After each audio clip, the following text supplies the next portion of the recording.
Hello students, तो हम आज नेक्स्ट चैप्टर स्टार्ट कर रहे हैं कॉन्ट्रैक्ट्स ऑफ एजेंसी। तो कॉन्ट्रैक्ट्स ऑफ एजेंसी एक इम्पोर्टेंट चैप्टर है।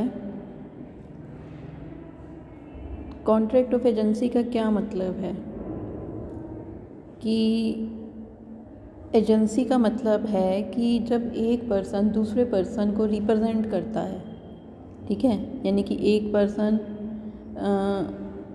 दूसरे पर्सन की तरफ से कोई कॉन्ट्रैक्ट कर सकता है, ठीक है, कोई डीलिंग्स कर सकता है, गुड्स सेल कर सकता है, परचेज़ कर सकता है। तो ये है कॉन्ट्रैक्ट ऑफ एजेंसी, ठीक है। तो अब क्या है कि क्यों ज़रूरत पड़ी कॉन्ट्रैक्ट ऑफ एजेंसी की? क्योंकि बिज़नेस का जो है एक बिज़नेस बड़े लेवल पर होता जा रहा है, ठीक है, और एक पर्सन जो है वो हर जगह नहीं पहुंच सकता। तो इस कारण से कॉन्ट्रैक्ट ऑफ एजेंसी की एक जो है आवश्यकता महसूस हुई। तो यहाँ पे एक क्या हुआ कि एक पर्सन दूसरे पर्सन की तरफ से जो है कोई काम कर सकता है, ठीक है, और वो काम करने का रिज़ल्ट वही होगा जो कि मेन पर्सन जिसकी लायबिलिटी है, जिसकी रिस्पॉन्सिबिलिटी है, यही माना जाएगा कि वही काम कर रहा है, ठीक है। जैसे ए बी को कहता है कि तुम जो है मेरी गाड़ी सेल कर दो, ठीक है, तो उसने बी को अपना एजेंट अपॉइंट किया। ए बी को कहता है कि तुम मेरी गाड़ी सेल कर दो, ठीक है। तो अब बी गाड़ी सेल करेगा तो ये माना जाएगा कि वो ए की गाड़ी सेल कर रहा है, ए की तरफ से वो ए के बिहाफ पे, यानी कि ए ही काम कर रहा है। तो इसलिए क्योंकि हर पर्सन जो है वो हर जगह डीलिंग्स नहीं कर सकता, हर जगह जब बिज़नेस बहुत बड़े लेवल पे फैला होता है तो हर जगह वो नहीं जा पाता, तो वो अपने एजेंट अपॉइंट कर देता है, ठीक है। तो ऐसे पर्सन को एजेंट कहा जाता है। तो क्या डेफिनेशन है एजेंट की? सेक्शन 182 में, an agent is a person employed to do any act for another और to represent another in dealings with third person. The person for whom such act is done or who is represented is called principal। कि agent वो person है जिसे जो है किसी दूसरे व्यक्ति की ओर से काम करने के लिए अपॉइंट किया जाता है, या वो थर्ड पार्टी के साथ दूसरे पर्सन के बिहाफ पे काम करता है, ठीक है। तो जो पर्सन अपॉइंट करता है उसे कहते हैं प्रिंसिपल, ठीक है, प्रिंसिपल। और जिसे अपॉइंट किया जाता है उसे कहते हैं एजेंट, ठीक है। तो नेक्स्ट पॉइंट क्या है? Rules of agency. तो रूल्स ऑफ एजेंसी में क्या है कि जो काम एक पर्सन खुद कर सकता है, ठीक है, जो काम एक पर्सन खुद कर सकता है, जो कॉन्ट्रैक्ट करने के कैपेबल है, वही काम वो अपने एजेंट से भी करा सकता है, ठीक है। जो वो खुद कर रहा है वो एजेंट से भी, जैसे कोई गाड़ी सेल करनी है, गुड्स खरीदनी है, कोई कॉन्ट्रैक्ट करना है, तो वो खुद भी कर सकता है, तो वही उसका एजेंट भी करेगा। लेकिन कुछ काम ऐसे होते हैं जो एजेंट से नहीं कराए जा सकते। जैसे कोई व्यक्ति एजेंट को ये नहीं कह सकता कि तुम मेरी तरफ से जो है एक सिंगिंग तुम कोई गाना गा दो, या किसी फंक्शन में जो है वो परफॉर्मेंस दे दो, ठीक है, या कोई पेंटिंग वगैरह बना दो। तो इस तरह के काम एजेंट से नहीं कराए जा सकते। उसके बाद तो अगर किसी व्यक्ति से कोई काम कराया जाता है, यानी कि एजेंट को अपॉइंट किया जाता है, तो ये माना जाता है कि वो पर्सन खुद ही वो काम कर रहा है, ठीक है। तो कुछ कंडीशंस हैं, उनको छोड़कर एजेंट का जो काम है वो ये माना जाता है किसका काम है? प्रिंसिपल का। उसके बाद है next point, who can appoint agent. कौन है जो एजेंट अपॉइंट कर सकता है? तो सेक्शन 183 क्या कहता है? Any person who is age of majority according to law to which he is subject and who is of sound mind may employ an agent. तो ऐसा पर्सन जो कि साउंड माइंड का है, मेजर है, वो एजेंट अपॉइंट कर सकता है, ठीक है। तो ऐसा इसलिए है क्योंकि जो पर्सन साउंड माइंड का है, ठीक है, और एक कॉन्ट्रैक्ट करने के कैपेबल है, ठीक है, साउंड माइंड का है, तो वही एजेंट अपॉइंट कर सकता है। क्यों? क्योंकि उस एजेंट के कार्यों के लिए वो पर्सन रिस्पॉन्सिबल होगा, ठीक है। अगर कोई अनसाउंड माइंड के पर्सन एजेंट अपॉइंट करते तो अनसाउंड माइंड का पर्सन तो कॉन्ट्रैक्ट करने के कैपेबल नहीं होता, ठीक है, तो उसको फिर रिस्पॉन्सिबल भी नहीं ठहराया जा सकता, ठीक है। और कोई माइनर भी एजेंट अपॉइंट नहीं कर सकता, क्योंकि माइनर को भी रिस्पॉन्सिबल नहीं ठहराया जा सकता। तो कोई भी ऐसा पर्सन जो मेजर है और जो साउंड माइंड का, वो एजेंट अपॉइंट कर सकता है, ठीक है, क्योंकि वही पर्सन रिस्पॉन्सिबल होगा एजेंट के कार्यों के लिए। तो इस तरह से उसके बाद who can become an agent, कौन एजेंट बन सकता है। तो सेक्शन 184 कहता है कि कोई भी पर्सन एजेंट बन सकता है, ठीक है। जबकि जो प्रिंसिपल है उसमें तो वो तो मेजर होना चाहिए और उसमें जो है वो कॉन्ट्रैक्ट करने के कैपेबल होना चाहिए, साउंड माइंड का होना चाहिए। लेकिन एजेंट के लिए ज़रूरी नहीं है कि वो जो है साउंड माइंड का हो या फिर मेजर हो। किसी अनसाउंड माइंड के पागल व्यक्ति को या फिर एक अवयस्क व्यक्ति को, माइनर को भी एजेंट अपॉइंट किया जा सकता है, क्योंकि उस एजेंट के काम के लिए अगर एजेंट कोई ऐसा काम कर देता है तो वो एजेंट रिस्पॉन्सिबल नहीं है, थर्ड पार्टी के लिए कौन रिस्पॉन्सिबल है, प्रिंसिपल रिस्पॉन्सिबल है। इसलिए प्रिंसिपल तो मेजर होना चाहिए और साउंड माइंड का होना चाहिए, लेकिन एजेंट वो अनसाउंड माइंड का भी हो सकता है और माइनर भी हो सकता है, ठीक है। अब अगर कोई पर्सन जिसे एजेंट अपॉइंट किया जाता है वो माइनर है या अनसाउंड माइंड का है और वो अपने अधिकारों से बाहर काम करता है, तो उसके ऐसे कार्यों के लिए प्रिंसिपल जो है वो रिस्पॉन्सिबल होगा, ठीक है। एजेंट रिस्पॉन्सिबल नहीं होगा, प्रिंसिपल रिस्पॉन्सिबल होगा। और अब यहाँ पे प्रिंसिपल अपने एजेंट के अगेंस्ट कोई एक्शन भी नहीं ले सकता। कब? जबकि एजेंट जो है वो अनसाउंड माइंड का है या माइनर है। जैसे एक एग्जांपल हम लेते हैं कि ए बी को अपना एजेंट अपॉइंट करता है और बी जो है एक माइनर है और उसे कहा जाता है कि भाई तुम मेरी गाड़ी जो है ये 2 लाख रुपए तक बेचनी है, इससे कम कीमत पर नहीं बेचनी, ठीक है। लेकिन जो बी है वो इस गाड़ी को 1,90,000 रुपये में बेच देता है, ठीक है। तो अब बी सी को ये गाड़ी 1,90,000 में बेच देता है। तो अब जो सी के साथ कॉन्ट्रैक्ट हुआ, बी और सी का कॉन्ट्रैक्ट हुआ, तो ये क्या है, ये एक वैलिड कॉन्ट्रैक्ट है, ठीक है। अब ए ये नहीं कह सकता कि मैंने तो तुम्हें 2 लाख में बेचने के लिए कहा था तो तुमने ये क्यों बेच दी है, ये कॉन्ट्रैक्ट वैलिड नहीं है।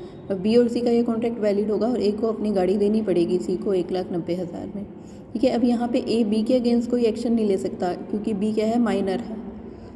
लेकिन अगर बी मेजर होता, वयस्क होता, ठीक है, तो ए बी के अगेंस्ट एक्शन लेकर उससे 10,000 रुपीज़ जो है वो ले सकता था।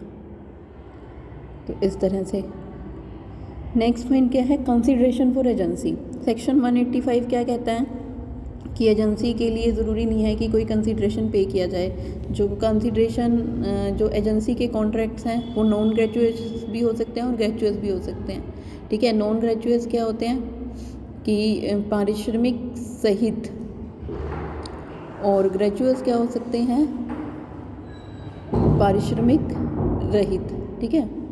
तो कहने का मतलब क्या है कि जो नॉन ग्रेचुएट्स हैं, ठीक है, उसमें तो क्या है कि जो एजेंट को अपॉइंट किया जाता है उसे एक आपको रेम्यूनरेशन पे करना पड़ेगा। लेकिन जो ग्रेचुएट्स है उसमें आपको कोई कंसिडरेशन पे नहीं करना, कोई पेमेंट नहीं पे करना। लेकिन अब क्या डिफरेंस है कि अगर आप एजेंट को कंसिडरेशन पे कर रहे हो, अमाउंट पे कर रहे हो उसकी सर्विसेज के लिए, ठीक है, तो उसके जो ड्यूटीज़ होंगी, और अगर आप पे नहीं कर रहे तो भी ड्यूटीज़ में कोई फ़र्क नहीं आएगा। लेकिन क्या डिफरेंस है कि जब आप उसको पेमेंट नहीं करते, ठीक है, यानी कि फ्री में काम करवाते हो, यानी कि ग्रेचुएट्स एजेंट अपॉइंट करते हो, तो उस केस में आप उसको फोर्स नहीं कर सकते कि वो काम अगर आपने उसको दे दिया तो वो काम करे या ना करे, वो काम करने से मना भी कर सकता है, ठीक है। लेकिन जो दूसरा एजेंट है जो नॉन ग्रेचुएट्स है, ठीक है, जिसको आपको पेमेंट करनी है, तो उसको आप काम करने के लिए फ़ोर्स कर सकते हो। वो काम करने से अगर मना करता है तो उसको आप फोर्स कर सकते हो, ठीक है, इस तरह से। उसके बाद नेक्स्ट पॉइंट क्या है हमारा, legal position of wife as an agent of her husband, ठीक है, कि वाइफ की क्या पोजीशन है। तो वैसे तो क्या होता है कि हस्बैंड और वाइफ एक दूसरे के एजेंट नहीं होते, लेकिन एक्सप्रेसली अगर वो एक्सप्रेसली एक दूसरे को या इम्प्लाइडली अगर वो ऐसा कुछ दिखाते हैं, ठीक है, एक्सप्रेस करते हैं कि अगर हस्बैंड वाइफ को कहता है कि ये मेरी एजेंट है, तो वो एजेंट हो सकते हैं, ठीक है। तो अब एक जो मैरिड वुमन है वो अपने हस्बैंड की नाम पर गुड्स वगैरह ख़रीद सकती है या नहीं ख़रीद सकती, तो ये हमने एक देखना है, ठीक है। तो अब क्या होता है कि अब वैसे तो एक जो हस्बैंड है, ठीक है, अपनी वाइफ की जो भी अगर उसने अपनी वाइफ को कहा है कोई लोन लेने के लिए, ठीक है, तो अगर वो कहता है कि तुम लोन ले लो, ठीक है, अगर वो एक्सप्रेसली उसको कहता है लोन ले लो, तो वो अपनी वाइफ के लोन के लिए रिस्पॉन्सिबल होगा, ठीक है। तो अब क्या है कि इसके उसमें एक केस है कि गिरधारी लाल वर्सेस क्रॉफोर्ड का एक केस है जिसमें कि इसको समझाया हुआ है। तो अब यहाँ पे क्या कह रहा है इस केस में कि पत्नी के ऋण का दायित्व पति पर एजेंसी सिद्धांतों पर आधारित है। पति केवल उसी ही दशा में दायी ठहराया जा सकता है जब यह सिद्ध हो जाए कि पत्नी द्वारा किया गया कार्य उसके पति की स्पष्ट या गर्भित स्वीकृति द्वारा किया गया था। यानी कि लोन के लिए अगर कोई लोन लिया गया है तो वो तभी रिस्पॉन्सिबल होगा अगर ऐसा प्रूव कर दिया जाता है कि ये लोन उसने अपने हस्बैंड की एक्सप्रेस या इम्प्लाइड एक्सेप्टेंस से लिया था, ठीक है। अगर पति ने पत्नी को रुपया उधार लेने या किसी अन्य कार्य करने का अधिकार दे रखा है तो ऐसी केस में अगर पति ने अधिकार ही दे रखा है तो वो रिस्पॉन्सिबल हो गया। लेकिन कब प्रॉब्लम आती है, जब पत्नी को पति की ओर से एजेंट का कार्य करने का इम्प्लाइड राइट होता है, ठीक है। तो अब अगर पति पत्नी साथ में रह रहे हैं तो पत्नी को अपने हस्बैंड के नाम से गुड्स खरीदने का एक इम्प्लाइड राइट है कि अगर पति और पत्नी साथ में है तो पत्नी अपने पति के नाम से जाकर गुड्स खरीद सकती है, ठीक है। अब अगर एक वाइफ की जो भी नेसेसिटीज़ हैं उनको पूरी करने की रिस्पॉन्सिबिलिटी हस्बैंड की होती है, ठीक है। अब अगर वो अपनी लाइफ की एक ज़रूरी चीज़ों के लिए, खाने के लिए, कपड़े के लिए अगर अपने हस्बैंड के नाम पर कोई लोन वगैरह लेती है, कोई गुड्स वगैरह खरीदती है, तो फिर वो जो हस्बैंड है वो उसके लिए रिस्पॉन्सिबल होगा, ठीक है। अगर जीवन की आवश्यक वस्तुओं के लिए अगर वो कोई अपने हस्बैंड के नाम से गुड्स वगैरह खरीदती है तो उसका हस्बैंड रिस्पॉन्सिबल होगा। लेकिन अगर वो लोन लेती है तो उसके लिए इम्प्लाइड या एक्सप्रेस एक एक्सेप्टेंस होनी ज़रूरी है, ठीक है। तो अब क्या है इसमें कि एक हस्बैंड अपने आप को कब लाइबिलिटी से फ्री मान सकता है, ठीक है। एक हस्बैंड अपने आप को उसी स्थिति में दायित्व से मुक्त कह सकता है कि भाई मेरी कोई लाइबिलिटी नहीं है अगर वो ये प्रूव कर दे। हस्बैंड की लाइबिलिटी किस केस में नहीं होगी, अगर हस्बैंड ये प्रूव कर दे कि जो वस्तुएं, ठीक है, कि जो वस्तुएं खरीदी गई हैं, जो उसकी वाइफ ने वस्तुएं खरीदी हैं उनके लिए, उन वस्तुओं के लिए, ठीक है, वो जीवन के लिए एक नेसेसरी गुड्स नहीं थी। जैसे हमने पढ़ा था कि जीवन की नेसेसरी गुड्स के लिए तो हस्बैंड रिस्पॉन्सिबल है, लेकिन लग्जरियस गुड्स के लिए हस्बैंड रिस्पॉन्सिबल नहीं है, ठीक है। अब महंगे मोबाइल ख़रीदना उसके लिए हस्बैंड रिस्पॉन्सिबल नहीं है। 1 लाख रुपए का एप्पल का मोबाइल लेना तो उसके लिए हस्बैंड रिस्पॉन्सिबल नहीं है, ठीक है। गाड़ी लेना, AC लेना, तो इस टाइप की गुड्स के लिए हस्बैंड रिस्पॉन्सिबल नहीं है। जीवन के आवश्यक के लिए वस्तुओं के लिए हस्बैंड रिस्पॉन्सिबल है। तो अगर हस्बैंड ये प्रूव कर देता है कि जो खरीदी गई वस्तुएं वो जीवन के लिए आवश्यक नहीं थी। दूसरा, उसने स्पष्ट रूप से अपनी पत्नी को ऋण लेने या उधार माल खरीदने से हस्बैंड ने अपनी पत्नी को मना कर रखा था कि तुम्हें कोई उधार माल नहीं खरीदना या लोन नहीं लेना। पति ने जो है सेलर्स को भी मना कर रखा था कि उसकी पत्नी को उधार ना दे। फिर आवश्यक वस्तुओं के क्रय के लिए उसने पर्याप्त धन पत्नी को दिया था कि उसने अपनी वाइफ को एक प्रॉपर मनी दे रखी थी कि तुम्हारी जो आवश्यकताएं हैं उसके लिए ये तुम्हारे को पैसे दिए जा रहे हैं तो इसमें से आप खरीद सकते हो। तो ये तो था कि कब पति अपने आप को दायित्व से मुक्त कर सकता है, ठीक है, अगर ये बातें प्रूव कर दे। अब है कि अगर पत्नी अलग रहती है, तो था कि जब वो साथ साथ रहते हैं। अब अगर पत्नी अलग रहती है, ठीक है, तो अगर पत्नी अपने पति से अलग रहती है,